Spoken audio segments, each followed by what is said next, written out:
Receiving an allowance without having to tackle household chores might sound like an ideal setup at first. However, living with my mother-in-law, Doris, complicates matters. At 34 years old and working as a web designer, I often find Doris's routine sarcasm can overshadow these supposed perks. My husband, Bobby, and I face numerous challenges under the same roof, primarily stemming from our conflicting views on work and domestic duties. After our wedding, I transitioned from a corporate job to freelancing, a move that both my former employer and I welcomed. This change has been advantageous, bringing a steady stream of projects from established clients and liberating me from the grind of daily commutes, allowing me more time to manage household responsibilities. Despite these benefits and Bobby's encouragement, Doris holds on to traditional beliefs about marriage, particularly the idea that a wife should primarily focus on homemaking. She often voices this sentiment, unwilling to acknowledge the validity of shared responsibilities in modern partnerships. To her, my freelance work appears trivial, and she questions its impact on our household finances. I strive to juggle my web design projects with household chores during my free time, but Doris remains unmoved by my efforts. Her dissatisfaction stems from a comparison between my contemporary approach to balancing work and home life and her outdated expectations. From her perspective, I may seem like an intruder disrupting the family dynamic, especially since she has leaned more on Bobby since his father's passing 4 years ago. Our home, once purchased by Bobby's father and now solely owned by Doris after settling the mortgage with life insurance, serves as a backdrop for these intergenerational conflicts. Navigating daily life within these walls involves managing the varied and often clashing viewpoints, striving to respect both traditional and modern family values. The house, with its thoughtfully designed layout, comfortably accommodates our small family and provides me with an ideal workspace. Despite the occasional tensions, it also serves as a popular gathering spot for Doris's friends, who have been part of the neighborhood for over 25 years. When these longtime friends come over, the atmosphere shifts, and I often take on the role of a gracious hostess, serving coffee and sweets. During their gatherings, the conversations among the group of women inevitably turn to their grievances about daughters-in-law. I can't help but chuckle as they recount their complaints. For example, one daughter-in-law frequently retreats to her parents' house over minor disagreements, spending nearly half the year away. They label her financially irresponsible, lamenting how her actions leave their sons bewildered and have even led to debt collectors knocking at their doors. These discussions, which often take place near my workspace, can take on a humorous tone. It feels as if Doris's friends engage in an informal contest to see who has the most troublesome daughter-in-law. Compliments about daughters-in-law are scarce in these exchanges. However, when one is occasionally praised for successfully managing a household while working, Doris's reaction is telling. She dismisses such achievements with a wave of her hand, reducing my work to nothing more than a side gig, all while the room fills with laughter. This blend of humor and criticism during their gatherings offers a unique glimpse into the generational differences in expectations and values regarding family roles, emphasizing the ongoing struggle to merge traditional views with modern family dynamics. Amid the lively banter and laughter that fill our living room when Doris hosts her friends, my job often comes under scrutiny. Doris openly questions the value of my work, inquiring about my earnings. This prompts a shift in conversation to the spending habits of daughters-in-law, underscoring a stark contrast with the traditional belief that a husband's income should be the family's primary support. The room erupts in laughter, finding humor in what seems to be an outdated notion of such expectations. During these moments, I occasionally feel overwhelmed by the repetitive stories and outdated perspectives. To cope, I slip on my headphones and focus on my work, trying to block out the subtle undertones of belittlement that seem directed at modern daughters-in-law like myself.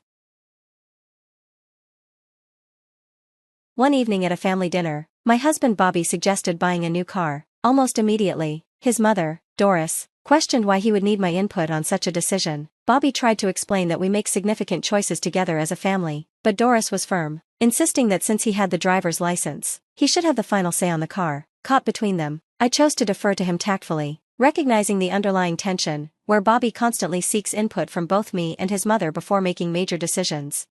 This incident reflected an ongoing pattern in our family. Raised by parents who valued collaboration over autonomy, Bobby believes in making decisions that consider everyone's perspective. Doris, however, influenced by the traditional values of her late husband, sees this as unnecessary. Her view, shaped by a more patriarchal upbringing, holds that Bobby should act independently, especially in financial matters. When Bobby consults me, it stirs Doris's frustration, leading her to accuse me of being overly controlling. This ongoing tension exposes the clash between traditional expectations and modern relationship dynamics, underscoring the challenge of balancing respect for past norms with present-day partnerships.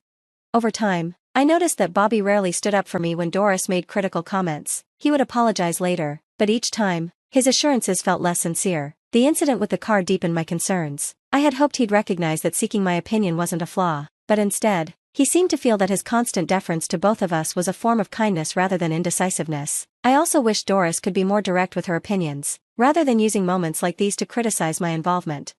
A month later, Bobby's new car arrived. He and Doris were thrilled, inviting me for a celebratory drive. However, the mood soured when I learned the car cost an eye-watering $300,000. I voiced my concern about the financial strain of such an extravagant purchase, but Bobby brushed me off, suggesting we simply take out a loan. Doris jumped to his defense, reminding me that I had supposedly given him the freedom to decide. When I questioned the practicality of such an expense, Doris snapped, "You're not the one paying, so why complain?" Feeling marginalized in a decision that would impact us both, I tried to explain that my work contributes meaningfully to our household income, but Doris's reaction was unusually harsh. She dismissed my freelance work as a side job, scoffing that it couldn't compare to Bobby's six-figure salary. Just as I was about to defend my contribution, her contempt cut me off, and I found myself questioning how much longer I could stay in a relationship where my voice and financial input were so undervalued. As the confrontation unfolded, I noticed that my husband had withdrawn, avoiding any involvement. After tolerating this dynamic for far too long, I reached my breaking point when my mother-in-law, with cutting finality, said, "A daughter-in-law like you should just get out." Her words echoed painfully, not just as an insult but as a dismissal of everything I had endured. Anger and disappointment surged as I looked to my husband, who remained indifferent, blaming his chronic indecisiveness for the worsening situation. I replied, "Understood, then I will leave." I gathered my computer and essentials from my workspace and headed to the door, informing Doris that I'd return for the rest of my things later. She glared at me with anger, while my husband stayed conspicuously hidden in his room. As I crossed the threshold, Doris's voice rang out, "When you come back, it'll be to sign the divorce papers." Her abrasive words stunned me, and I left without replying, feeling as if I'd been pushed out of the life I'd tried so hard to make work. I found refuge at my parents' home, shaken and uncertain. My mother, sensing something was wrong, gently asked what had happened. Struggling to find the words, I expressed my regret and shared how much my husband had changed from the man who had once cherished me.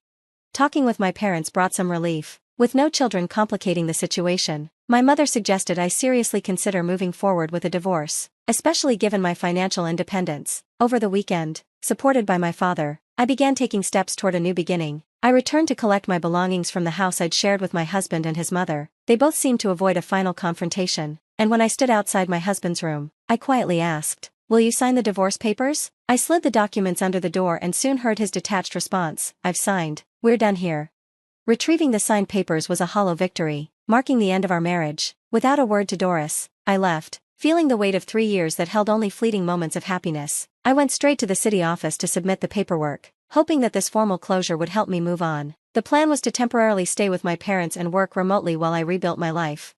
As I settled into this new phase, my mother suggested I stay with them a while longer. "It's less worrying than you being on your own," she said, and my father echoed her concerns, cautioning that Bobby or his mother might show up unexpectedly. Though I initially doubted this, living with my parents felt like a comforting choice. Fortunately, my flexible work arrangement made it easy to settle back in.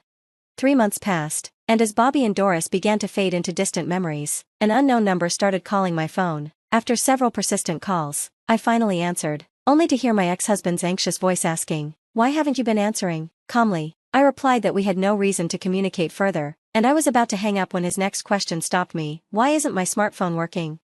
Barely interested, I suggested he contact the phone company, but then a thought struck me. I asked if he had been making regular deposits into our old joint account. Previously, we both contributed, my steady salary alongside his variable income from health product sales, which was often unpredictable. Until I'd left, I'd regularly topped up the account, but over the past 4 months, only his deposits had kept it afloat. It dawned on me that I'd left mid-month and that loan payments for the new car had likely started. The line went silent as he absorbed this realization. I calmly added, "I've covered our household expenses so far, but from here on, you'll need to manage your own." I held back the urge to say, "You reap what you sow," and ended the call quietly.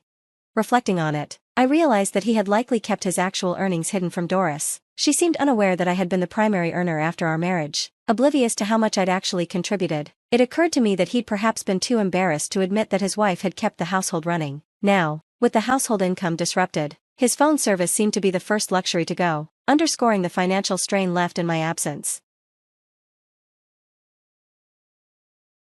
One holiday morning, the insistent buzz of our house intercom broke the quiet. My father, visibly irritated, responded firmly to the visitor, "We don't want to be involved with you anymore. Please leave." Concerned, my mother and I joined him at the entrance, where the familiar voice of my former mother-in-law filtered through. pleading for a chance to talk. I stepped forward to face her, and as predicted, she looked furious. Without preamble, she launched into accusations, blaming me for missing the monthly deposits, which she claimed had led to their utilities being cut off.